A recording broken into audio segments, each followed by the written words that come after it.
एक लम्हा था जिसमें मेरी पूरी जिंदगी बदल गई। वो पूरी 12 डब्बे की ट्रेन मेरे पहियों से गुजर गई। किसी ने चेन रोकने की हिम्मत नहीं की। मैं बस लोगों के सामने रो रही थी कि मुझे कोई पानी पिला दो, कोई घर वालों को कॉल कर दो, लेकिन किसी ने हेल्प नहीं की। मेरे पास पैर नहीं तो क्या हुआ, मैं लोगों को सर्व कर सकती हूँ। मेरे अंदर पैशन है डॉक्टर बनने का। तो मैंने वो बस अल्लाह पे यकीन रखा और मैंने ये सोचा कि अगर अल्लाह ने मेरी किस्मत में रखा है डॉक्टर बनना तो मैं जरूर कोर्ट में फाइट करूंगी।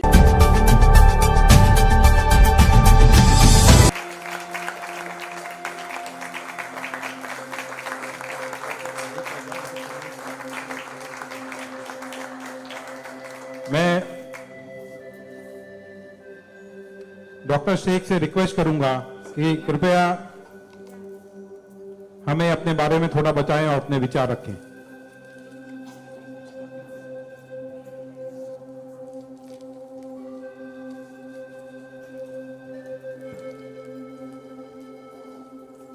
सबसे पहले तो मैं अल्लाह रब्बुल इज़्ज़त की बहुत ज़्यादा शुक्रगुजार हूँ कि उसने मुझे इतनी इज़्ज़त दी और इस मकाम तक पहुँचाया कि मैं अपनी लाइफ के जो फैक्ट्स हैं, जो जर्नी में आपके साथ शेयर कर सकूं।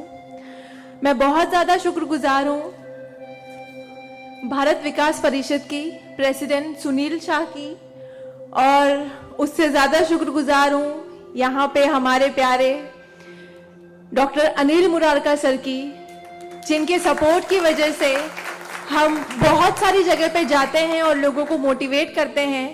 और जितना डॉक्टर अनिल मुरारका सर एक डिसेबिलिटी को लेकर जितना कंसर्न है, उतना मैंने किसी को नहीं देखा। तो I really thankful for him for that. 2008 मैंने अपना 10th क्लियर किया था। मैंने टॉप किया था पूरे जोगेश्वरी में विद 92.15% लेकर, और मेरा ख्वाब था कि मैं डॉक्टर बनूं और लोगों को सर्व करूं। मैं मिडिल क्लास से ताल्लुक़ रखती हूँ। मेरे जो अब्बू हैं वो वेजिटेबल वेंडर हैं, तो हमारे घर पे बहुत फाइनेंशियली प्रॉब्लम थी। तो मेरा बस एक ख्वाब था कि मैं डॉक्टर बनूं, लोगों की हेल्प करूं, और उसके लिए मैंने साइंस में एडमिशन लिया। देन 11 साइंस जब मैंने एडमिशन लिया, मेरा कॉलेज बांद्रा में था और मेरा घर जोगेश्वरी में। मैं रोज़ लोकल ट्रेन से ट्रैवल करती थी जोगेश्वरी टू बांद्रा। 7 अक्टूबर 2008 दैट वाज द डे जब मैं कॉलेज से घर वापस आ रही थी। मेरे सेमेस्टर चल रहे थे उस वक्त, और सुबह 10 बजे का वक्त था। 10 बजे, आप सब लोग मुंबई से बिलोंग करते हैं, सबको पता है लोकल ट्रेन में बहुत रश आर होता है। वो ट्रेन जब अंधेरी से निकली, मैं अपनी सीट से उठी और मुझे नेक्स्ट स्टेशन मेरा जोगेश्वरी था, मुझे वहाँ उतरना था। लेकिन मेरे सीट से उठने और स्टेशन के आने तक के बीच में वो एक लम्हा था जिसमें मेरी पूरी जिंदगी बदल गई। मैं जब सीट से उठी, उसके नेक्स्ट मोमेंट मैंने अपने आप को ट्रेन की पटरियों के नीचे पाया, और जब मेरी आंखें खुली तो वही ट्रेन जिसमें मैं ट्रैवल कर रही थी वो मेरी आंखों के ऊपर से बहुत तेजी से गुजर रही थी। एक लम्हे को लगा कि मैं कोई ख्वाब देख रही हूँ, लेकिन जब ट्रेन पूरी तरह से मेरे पैरों से गुजर गई, मैं वहाँ हेल्पलेस थी। और जब बहुत दूर जाके किसी ने चेन रोकी, वो ट्रेन रुकी, और उस ट्रेन को रुकता हुआ देखकर मुझे एहसास हुआ कि मैं कोई ख्वाब नहीं देख रही हूँ, मैं सच में ट्रेन से गिर चुकी हूँ, और मैंने अपनी दोनों टांगे उस ट्रेन के पहियों के नीचे आ गई है जिसमें मैं ट्रैवल कर रही हूँ। वो पूरी 12 डब्बे की ट्रेन मेरे पहियों से गुजर गई। किसी ने चेन रोकने की हिम्मत नहीं की, और मैं जब वहाँ गिरी तो लोगों ने मुझे देखा, और 10-15 मिनट बाद काफ़ी लोग आए, मेरे आसपास खड़े हो गए। मेरे पास सेलफोन नहीं था। मैंने अपनी बैग से उस वक्त डायरी निकाली, मैंने लोगों को फरियाद की, बहुत रिक्वेस्ट की, बहुत रोया वहाँ पर कि मेरे घर पे एक फ़ोन कॉल करके बता दो कि मैं यहाँ पे हेल्पलेस पड़ी हूँ विथ हैवी ब्लीडिंग, मेरे बचने की कोई चांस नहीं है। एटलीस्ट मेरे घर वालों को पता होना चाहिए कि मैं यहाँ पे इस हालत में हूँ, मुझे लावारिस लाश बन के नहीं मरना है। बट उस वक्त मैं यही कहूँगी कि अल्लाह ताला की मसलहत थी। अल्लाह ताला उस वक्त जो मेरी तकदीर में था, किसी ने मेरी हेल्प नहीं की, और मैं वहाँ पे 30 मिनट ऑलमोस्ट मैं ट्रैक पर विथ हैवी ब्लीड, मेरे दोनों पैर ट्रेन के पहियों के नीचे आ गए थे। मैं उसी हालत में पड़ी रही और मैं कॉन्शियस थी। मैं बस लोगों के सामने रो रही थी कि मुझे कोई पानी पिला दो, कोई घर वालों को कॉल कर दो, लेकिन किसी ने हेल्प नहीं की। And after 30 minute I got railway help. Then मुझे गवर्नमेंट हॉस्पिटल लेकर जाते हैं। वहाँ पर भी कुछ ओटी स्ट्राइक होता है, मुझे फौरी ट्रीटमेंट नहीं मिलता है। एंड देन मेरा एक्सीडेंट सुबह 11 बजे होता है और मुझे 6 बजे जब मेरी फैमिली प्राइवेट हॉस्पिटल लेकर जाती है, then I got treatment. And उसके बाद 16 साल की थी मैं जब मेरे साथ ये एक्सीडेंट हुआ। आप समझ सकते हैं 16 साल की उम्र में 1 मिनट में मेरे 2 पैर कट गए थे। मैं डिसेबल हो गई थी, मैं हेल्पलेस हो गई थी। मैं खुद से उठ नहीं पा रही थी, ना बैठ पा रही थी, ना एक तरफ से दूसरी जगह मूव हो पा रही थी। मैं मेंटली डिसेबल हो गई थी, फिजिकली डिसेबल हो गई थी और फाइनेंशियली कंडीशन भी काफ़ी वीक थी। वो सारी चीज़ें मेरे दिमाग में चल रही थी। और जब लोग मुझे देखने आते थे तो कुछ लोग हमदर्दी में नेगेटिव कमेंट्स भी करते थे कि 16 साल की बच्ची है, 2 पैर खो दिए हैं, सारी जिंदगी माँ बाप के ऊपर बोझ रहेगी, ये जिंदा क्यों है, इससे अच्छा ये मर जाती। ये सारी बातें लोग आके जब मेरे सामने करते तो मेरे जहन में वो सारी बातें चलती कि सीरियसली मुझे अल्लाह ने जिंदा क्यों रखा। जब मुझसे दोनों पैर ही लेने थे 16 साल की उम्र में, मैं खुद से मूव नहीं कर सकती हूँ। मेरी मम्मी को इतना सब कुछ झेलना पड़ रहा है। जिस उम्र में मुझे अम्मी की हेल्प करनी चाहिए, उस उम्र में वापस से मम्मी मुझे गोद में उठाकर लेकर जा रही है, वापस से मेरी खिदमतें कर रही हैं। तो मेरी जिंदगी का मकसद क्या है? मुझे दोबारा जिंदगी क्यों दी अल्लाह ने? मैं बहुत शिकायतें करती थी अल्लाह से, मैं बहुत रोती थी। लेकिन उस मुश्किल वक्त में मेरे कॉलेज, मेरे स्कूल टीचर्स और बहुत से ऐसे नेक बंदे भी थे जिन्होंने मुझे हौसला दिया। उनमें सबसे पहले मेरी फैमिली आती है, मेरी बड़ी सिस्टर की फैमिली आती है। मेरी मम्मी ने मुझे एक जुमला कहा जो जिंदगी भर और मैं हर फंक्शन में बोलती हूँ, वो कि बेटा तुम रो मत, तुम्हारे साथ आज जो ये हादसा हुआ है, अल्लाह ने तुमसे सिर्फ 2 पैर लिए हैं, तुम्हारे पास तुम्हारा दिमाग है। तुम इतनी फास्ट ट्रेन से गिरी हो, तुम्हारे सर पे चोट लग सकती थी, तुम्हारी जान जा सकती थी, लेकिन अल्लाह ने सिर्फ तुमसे 2 मामूली पैर लिए हैं। क्या पता फ्यूचर में तुम्हारे लिए बहुत कुछ रखा हो। तब मुझे बातें उनकी समझ नहीं आती थी, लेकिन अल्हम्दुलिल्लाह अल्लाह का लाख लाख शुक्र है कि आज इस मौके पर जब लोग मुझे एज अ इंस्पिरेशन समझते हैं, एक आइडियल करते हैं, तो मुझे समझ में आता है कि मेरी अम्मी सच बोलती थी कि हौसला रखो, सिर्फ 2 टांगे गई है। आज मैं जब अपने प्रोस्थेटिक लेग से चलती हूँ तो लोगों को पता नहीं चलता कि मेरे पास 2 पैर नहीं है। मेरा एक पैर थाइस के पास से नहीं है, दूसरा नी के पास से नहीं है, बट लोगों को ये अंदाजा नहीं होता है। तो बस मेरी अम्मी ने जो एक बात कहा था कि अल्लाह पे यकीन रखो बच्चा, तुम्हारे साथ जो हो रहा है और जो होगा वो सब अल्लाह ने प्लान किया हुआ है। तुम बस हिम्मत मत हारो कभी भी, और बस डटे रहो अपने जुनून के पीछे कि तुम्हें डॉक्टर बनना है। तुम्हारी 2 टांगे नहीं तो क्या हुआ, तुम्हारे पास दिमाग है, तुम ज़हीन हो, तुम आगे बढ़ो। और क्या पता तुम आगे लोगों को आइडियलाइज कर, लोग तुम्हें आइडियलाइज करें इस चीज को लेके। मेरे doctor Sanjay Kantharia, orthopaedic surgeon, उन्होंने सबसे ज्यादा सपोर्ट किया इस बात को लेकर कि तू डॉक्टर बन। मैंने अपनी जीने की उम्मीद छोड़ दी थी, डॉक्टर बनने की उम्मीद छोड़ दी थी, लेकिन जब उन्होंने मुझे बताया कि तुम डॉक्टर बन सकती हो, तुम बनो, देन मैंने प्रिपरेशन स्टार्ट की। सीईटी कॉमन एंट्रेंस टेस्ट होता है to getting in admission in medical college, मैंने वो क्रैक किया। I got 3rd rank all over Maharashtra in PH Kota.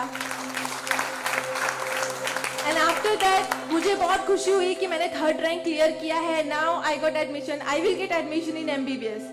But वहाँ पर भी एक प्रॉब्लम थी मेरे लिए कि मुझे डिसेबल परसेंटेज 89% डिसेबल हूँ मैं, और मेडिकल में एडमिशन के लिए 40 to 70 there is a criteria to get admission for MBBS।